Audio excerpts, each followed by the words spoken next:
అందరికీ నమస్తే. నిరుద్యోగం గురించి దేశవ్యాప్తంగా ఒక పెద్ద చర్చ నడుస్తుంది.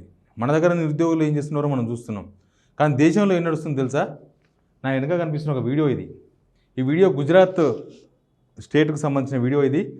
గుజరాత్లో మొన్న రీసెంట్గా ఒక త్రీ డేస్ బ్యాక్ ఒక హోటల్ రెనోవేషన్ చేసి హోటల్లో ఉద్యోగాల కోసం పిలిచారు. హోటల్లో ఎన్ని ఉద్యోగాలు ఉంటాయి? కానీ ఆడ వచ్చిన వాళ్ళు చూడండి, మొత్తం హోటల్ రైలింగే ఇరిగిపోయింది. మొత్తం యువకులే, ఆల్మోస్ట్ అంతా గ్రాడ్యుయేట్ లాక్కున్నారు. మరి గ్రాడ్యుయేట్స్ మీన్స్ హోటల్ మేనేజ్మెంట్ చదివిన వాళ్ళు ఉండొచ్చు, బీబీఏ చదివిన వాళ్ళు ఉండొచ్చు, ఇంకా రకరకాల డిగ్రీ చదివిన వాళ్ళు ఉండొచ్చు. వీళ్ళంతా ఉద్యోగాల కోసం వచ్చిన వాళ్ళు. ఇది గుజరాత్లో వీడియో. గుజరాత్లో ఇట్లాంటి సిచ్యువేషన్ ఉంటే నిన్న ముంబైలో ఒకటి జరిగింది. ముంబైలో ఎయిర్ ఇండియాలో చూస్తాం, మీకు అది కూడా చూపిస్తాను. ఎయిర్ ఇండియాలో ఏం జరిగింది కూడా చూపిస్తాను. చూడండి, ఏదో జాతర పోతున్నట్లే ఉంది. పోనీ ఇంతమంది ఎందుకు వచ్చింది తెలుసా? ఎయిర్ ఇండియాలో జాబ్స్ కోసం. ఎన్ని జాబ్స్ ఉన్నాయి ఎయిర్ ఇండియాలో? లక్షల జాబ్స్ ఉన్నాయి. ఏమన్నా ఎయిర్ ఇండియాలో ఉన్న జాబ్స్ ఎన్ని? వాళ్ళు వచ్చింది ఎంతమంది? 2600 ఉద్యోగాలకు 25,000 మంది వచ్చారట. 2600 ఉద్యోగాలకు 25,000 మంది ఇంటర్వ్యూస్ కోసం వచ్చిన వీళ్ళందరూ. ఇదంతా మహారాష్ట్ర ముంబై తొక్కేసలాంటి పరిస్థితి. దీనిలోకి వెళ్ళి 200 మెంబర్స్ని ఎంపిక చేసిరట ఇంటర్వ్యూలు చేసి. మరి ఇంతమందిని 25,000 మందిని ఎవరు ఇంటర్వ్యూ చేసినారో, ఎట్లా ఇంటర్వ్యూ చేసినారో తెలియదు. కానీ దానిలో నుంచి 200 మందిని ముగిస్తుండదు. అంటే నవభారతంలో, మన భారతదేశంలో నిరుద్యోగం ఎట్లా ఉంది, నిరుద్యోగులు ఎట్లా ఉన్నారు, ఉద్యోగాల కోసం చూస్తున్న వాళ్ళు ఎవరు, అసలు మన దేశ బ్రైట్ ఫ్యూచర్ వీళ్ళే కదా, వీళ్ళ పరిస్థితి ఏంది, ఇట్లా ఉంది అనేది నేను చెప్పదలుచుకున్నాను. మొన్న గుజరాత్ ఏమో హోటల్ది, ఇదేమో ఎయిర్ ఇండియా జాబ్స్ది. నాకు తెలిసి ఇప్పుడు దేశంలో నిరుద్యోగ రేటు దీన్ని చూస్తే మనకు అర్థమవుతుంది. నిజానికి లాస్ట్ ఇయర్ అనుకుంటా గుజరాత్లో దేశంలోనే అతి తక్కువ నిరుద్యోగి రేటు ఉందని చెప్పి ఒక సంస్థ సర్వే ఇచ్చింది. మరి వారు సర్వే ఎట్టిచ్చినారో మనకు తెలియదు.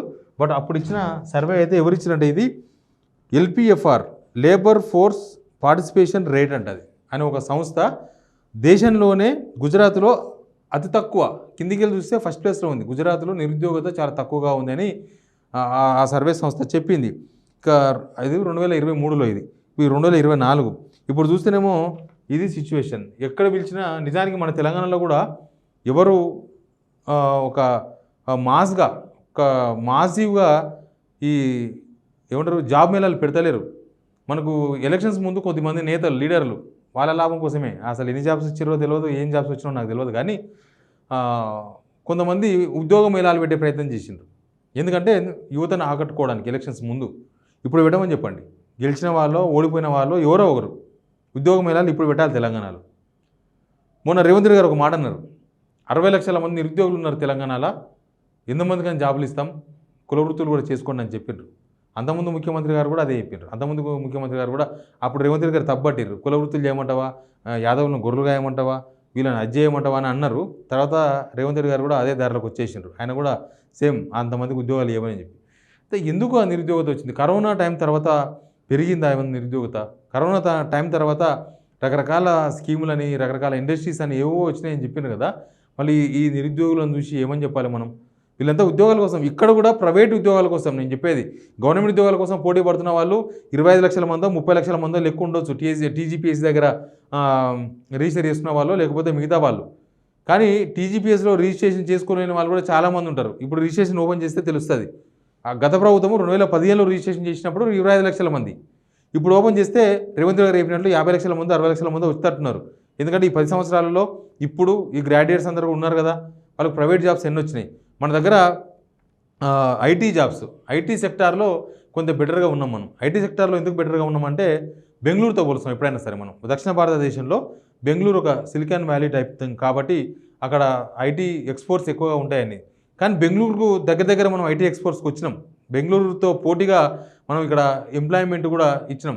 కాకపోతే ఒకటి ఏముంటుందంటే, మొన్న కర్ణాటకలో చూసిండ్రు, ఎవరైనా కంపెనీలు పెడితే ఇక్కడ 75%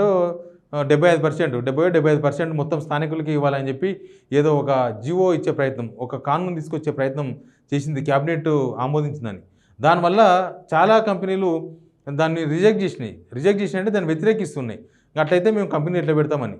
నిజానికి గత గవర్నమెంట్లో కూడా ఈ చర్చ జరిగింది, ఇక్కడ కూడా ఆ చర్చ జరిగింది. 90% స్థానికులకే ఇవ్వాలి, ఆ విధంగా జివో తీసుకొస్తే ఎట్లా ఉంటుందని. కానీ వచ్చే కంపెనీలు రావు, స్థానికులకే ఇవ్వాలంటే స్కిల్స్ కూడా ఇంపార్టెంట్. స్కిల్స్ లేకపోతే ఆ 90% జాబ్స్ ఎక్కడ ఇస్తారు? కాబట్టి అది కూడా సాధ్యం కాలేదు. నిజానికి అది ఎక్కడ కర్ణాటక కూడా సాధ్యం కాదు. నిరుద్యోగులు ప్రైవేట్ ఉద్యోగాల కోసం సాఫ్ట్వేర్ ఇంజనీర్స్ అంటే కొద్దిగా హై ప్రొఫైల్ జాబ్స్, కానీ కింది స్థాయిలో ఉంటాయి చూడండి.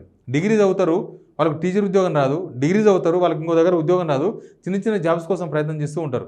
అట్లాంటి వాళ్ళు చాలామంది ఉన్నారు. అట్లాంటి వాళ్ళు లక్షల్లో ఉన్నారు. అసలు వాళ్ళందరికీ ఉపాధి కూడా ఏమీ లేదు.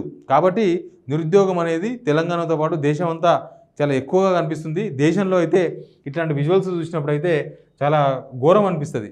అసలు 2600 జాబులు ఏంది, 25,000 మంది రావడం ఏంది, అది ఒక స్పెసిఫిక్ ఎయిర్ ఇండియా జాబ్స్ అంటే అందరూ పోయేవాళ్ళు కాదు, ఏదో డిగ్రీ అయిన వాళ్ళంతా పోయేవాళ్ళు కాదు. కొంత టెక్నికల్గా దాని మీద కొద్దిగా స్కిల్స్ ఉన్న వాళ్ళు మాత్రమే అట్లాంటి దానిలో జాబ్ చేయగలగవాలి. అట్లాంటి వాళ్ళే ఇంత కుప్పలు వచ్చారంటే బహుశా దేశంలో యువకులందరూ ఏమైపోతున్నారు, యువకుల ఫ్యూచర్ ఏంది, దేశ ఫ్యూచర్ ఏంది, ఈ నిరుద్యోగం అనే దాన్ని ఎట్లా కంట్రోల్ చేస్తారు, ఎక్కడ కంట్రోల్ చేస్తారు? అసలు నాకు ఇంకా స్టాటిస్టిక్స్ సరిగా దొరకలే. కానీ లేకపోతే అసలు లాస్ట్ ఈ ఇయర్ దేశంలో మొత్తం నిరుద్యోగత ఎట్లా ఉన్నది? ఎందుకంటే 2 కోట్ల జాబులు ఇస్తామని చెప్పి అప్పట్లో మోడీ గారు చెప్పినట్లుగా ప్రతిపక్షాలు ప్రచారం చేస్తూ ఉంటాయి. అది 2 కోట్ల జాబ్స్ ఇస్తామన్నారా లేదో ఒక వీడియో కూడా నాకు కనబడలేదు. కానీ ఇచ్చినా ఇవ్వకపోయినా ఇట్లాంటి సిచ్యువేషన్ చూసినప్పుడు మాత్రం దేశంలో నిరుద్యోగం ఎట్లా ఉంది, ఉద్యోగాలు చేయాల్సిన అవసరం ఎంత ఉంది, వాళ్ళకు జీవితాలకు ఒక భవిష్యత్తులో వాళ్ళ జీవితానికి భవిష్యత్తులో ఒక అవకాశం కల్పించే అవసరం ఎంత ఉంది, అసలు కేంద్ర రాష్ట్ర ప్రభుత్వాలు ఎక్కడున్నా, ఏ రాష్ట్రం ఉన్నా, ఏ దేశం ఉన్నా, మన దేశంలో ముఖ్యంగా నిరుద్యోగుల మీద ఒక ప్రత్యేకమైన కాన్సన్ట్రేట్ చేయాలి. నేనైతే ఒకటి డిమాండ్ చేస్తా, ఖచ్చితంగా నిరుద్యోగుల కోసం ఒక ప్రత్యేకమైన శాఖ పెడితే బెటరేమో. నిరుద్యోగుల కోసం ప్రత్యేకమైన శాఖ ఉంటే అసలు నిరుద్యోగులు ఏంది, వాళ్ళని ఎట్లా చేయాలి, ఏం చదువుకున్న వాళ్ళకి ఏం ఉద్యోగాలు ఇవ్వచ్చు, ప్రభుత్వ ఉద్యోగాలు, ప్రైవేట్ ఉద్యోగాలు, దానిలో ఒక 2 భాగాలుగా చేసి అసలు గవర్నమెంట్ ఉద్యోగాలు ఎవరికి వస్తాయి? ఇప్పుడు 11,000 ఉద్యోగాలు డిఎస్సి టీచర్ ఉద్యోగాల కోసం 3.5 లక్షల మందో 3 లక్షల మందో అప్లై చేసినని చెప్తున్నారు. తర్వాత మొన్ననే రేవంత్ రెడ్డి గారు చెప్పిండ్రు, గ్రూప్ 1 గ్రూప్ 2 అదో 5 లక్షలు ఇదో 5 లక్షలు అని చెప్పి. ఆడున్న పోస్టులు ఎంత? ఆడున్న పోస్టులు 5,000 పోస్టులు. కాబట్టి ఇట్లాంటి మిగతా వాళ్ళంతా ఉంటారు కదా, మిగతా వాళ్ళంతా ఎటు పోవాలి మరి? కాబట్టి ఇట్లాంటి వాళ్ళ కోసం రాష్ట్రంలో ఒక ప్రత్యేకమైన శాఖ పెడితే, నిరుద్యోగ శాఖ కూడా పెడితే, దానికి ఒక మంత్రిని పెడితే నిజంగానే వాళ్ళకు ఉపాధి కల్పించడం అవుతారు గవర్నమెంట్. అయితే గవర్నమెంట్ ఉద్యోగం లేకపోతే మంచి ప్రైవేట్ ఉద్యోగం వాళ్ళ జీవితంలో సెట్ అయ్యేటట్లు, వాళ్ళకు ఒక మంచి భవిష్యత్తు కనిపించేటట్లు ఒక ప్రత్యేకమైన శాఖ పెడితే మాత్రం దానిలో తప్పు లేదు. నిజంగా నా ఆలోచన ఇది. ప్రభుత్వంలో చాలా సమస్యలు ఉంటాయి. కాబట్టి నిరుద్యోగుల విషయంలో ప్రభుత్వం కాన్సన్ట్రేషన్ చేయాలంటే ఒక ప్రత్యేకమైన ఒక శాఖ ఉంటేనే, ఒక విభాగం ఉంటే తప్ప అది సాధ్యమయ్యే పని కాదు. ఎందుకంటే రేపు మళ్ళీ వీళ్ళే కదా మన దేశాన్ని, మన రాష్ట్రాన్ని ముందుకు నడిపించేవాళ్ళు. కాబట్టి ప్రభుత్వం ఆ దిశగా ఆలోచన చేస్తే బెటరే. లేకపోతే దేశంలో కూడా ఒక ప్రత్యేకమైన నిరుద్యోగ శాఖ పెట్టాలి. దేశంలో కేంద్ర ప్రభుత్వం కూడా పెడితే తప్పేం లేదు. ఎన్నో శాఖలు ఉన్నాయి. ఆ శాఖలు ఏమేమి పనిచేస్తావో తెలియదు కొన్నిసార్లు. కాబట్టి అక్కడ కూడా ఒక శాఖ పెట్టి ఆయా రాష్ట్రాలుగా అసలు ఏ కంపెనీలు వస్తున్నాయి, సాఫ్ట్వేర్ కంపెనీలు ఏమేమి వస్తున్నాయి, దానిలో ఎలాంటి స్కిల్స్ ఉండాలి, స్కిల్ డెవలప్మెంట్ కోసం ప్రభుత్వాలు ఏం చేయాలి. మొన్న రేవంత్ రెడ్డి గారు ఏదో చెప్పారు, స్కిల్ డెవలప్మెంట్ కోసం మేము ఏదో పెద్ద ఇన్స్టిట్యూట్ పెట్టబోతున్నామని. అవి పెడతారు కానీ అవి సక్సెస్ఫుల్గా రన్ కావు. ఎక్కడో దగ్గర కాడి వదిలేస్తారు. స్కిల్ డెవలప్మెంట్ మీద ప్రభుత్వాలు కాన్సన్ట్రేషన్ చేయాలి. మన దగ్గర చిన్న పనులు చేసే వాళ్ళు ఎవరు లేరు. ఛత్తీస్గఢ్ నుంచి, ఒడిశా నుంచి వచ్చిన వాళ్ళు హోటల్లో పనిచేస్తున్నారు. కన్స్ట్రక్షన్ డిపార్ట్మెంట్ మొత్తం కూడా కింద ఉండే లేబర్ అనే కాదు, స్కిల్ పీపుల్ కూడా, మేస్త్రి లాంటి వాళ్ళు, లేకపోతే రకరకాల స్కిల్డ్ వర్కర్స్ ఎక్కడ కావాలనో అక్కడ వేరే రాష్ట్రాల నుంచి చేస్తున్నారు. అది ఎప్పటి నుంచో ఉన్నదే. కేసీఆర్ కూడా చాలాసార్లు విషయం చెప్పిండు. అసలు మనలో ఎవరైనా పనిచేసే పరిస్థితులు ఉన్నారా? మనలో దుబాయ్ పోయి పని చేస్తారు, ఏదో పని చేస్తారు. మనలో ఇంకొక దగ్గర పోయి ఇంకేదో పని చేస్తారు. కానీ ఇక్కడ తెలంగాణలో ఉన్నోళ్ళకు ఉన్న దగ్గర వలసలు లేకుండా, కొంత తెలంగాణ వచ్చిన తర్వాత వలసలు కంట్రోల్ అయినాయి. మనకు ఆ పరిస్థితిలో ఆ సిచ్యువేషన్ కనిపించింది. దుబాయ్ పోయిన వాళ్ళు వెనుకొచ్చిండ్రు, అటు పోయిన వాళ్ళు వెనుకొచ్చిండ్రు. మళ్ళీ వాళ్ళు ఎటు పోకుండా వాళ్ళు ఇక్కడనే ఉండి వాళ్ళు ఇక్కడనే పని చేసుకునే తర్వాత కొత్త ప్రభుత్వం, కాంగ్రెస్ ప్రభుత్వం కూడా కృషి చేస్తే మంచిదే. దేశంలో బీజేపీ అయితే 10 సంవత్సరాలు వాళ్ళే అధికారంలో ఉన్నారు. ఉండి కూడా మరి ఎందుకు ఇట్లాంటి సిచ్యువేషన్ ఉందనేది వాళ్ళు సమాధానం చెప్పాలి. నెక్స్ట్ ఇంకొక 5 years వాళ్ళే ఉంటారు, గెలిచారు కదా. కాబట్టి ఇట్లాంటి ఈ నవ భారతంలో ఈ నవ యువకులకు మంచి దారి చూపించాలని కోరుకుందాం. Please subscribe signal TV.